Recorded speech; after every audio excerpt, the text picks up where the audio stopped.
નમસ્કાર દર્શક મિત્રો, ખબર અરવલ્લીમાં આપનું સ્વાગત છે। અરવલ્લી જિલ્લાના માર્ગો પરથી છેલ્લા કેટલાય સમયથી અંગ્રેજી દારૂની હેરાફેરીના કિસ્સા સામે આવી રહ્યા છે। જો કે અરવલ્લી જિલ્લા પોલીસ પણ આ બધીને દૂર કરવા માટે બનતા તમામ પ્રયાસો કરતી હોય છે અને આ પ્રયાસોમાં અરવલ્લી જિલ્લાની એલસીબી શાખા સતત જાગૃત રહી છે। આ પ્રકરણમાં ફરીથી એક વખત અરવલ્લી જિલ્લા એલસીબી પોલીસે અંગ્રેજી દારૂ ભરેલી Creta car Modasa Meghraj road ઉપરથી ઝડપી લીધી હતી।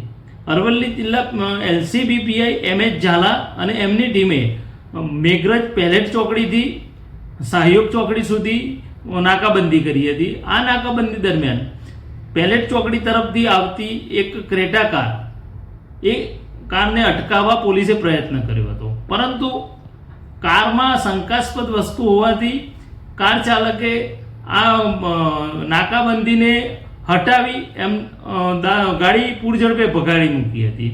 સાથે સાથે આ પ્રકરણમાં પોલીસે પણ તેનો પીછો કરી અને આ ગાડીને ટક્કર મારી અને ઝડપી લીધી હતી। આ જોકે ઝપાઝપી અથવા તો ટક્કરના કારણે કે ભાઈ અંધારાના કારણે કાર ચાલક કાર મૂકીને ભાગી છૂટ્યો હતો। પોલીસે કારની તલાશી લેતા કારમાંથી ₹3,11,000 રૂપિયાનો અંગ્રેજી દારૂ ઝડપી લીધો હતો।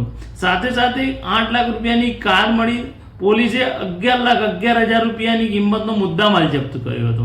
જોકે આ પ્રકરણમાં ભાગી છૂટેલા કાર ચાલકને ઝડપી લેવા અરવલ્લી જિલ્લા એલસીબી પોલીસે કાર્યવાહી હાથ ધરી હતી અને મુદ્દામાલ મોડાસા ટાઉન પોલીસની હદ હોવાથી ટાઉન પોલીસ સ્ટેશનમાં જમા કરાવી પોલીસે ગુનો દાખલ કરાવ્યો।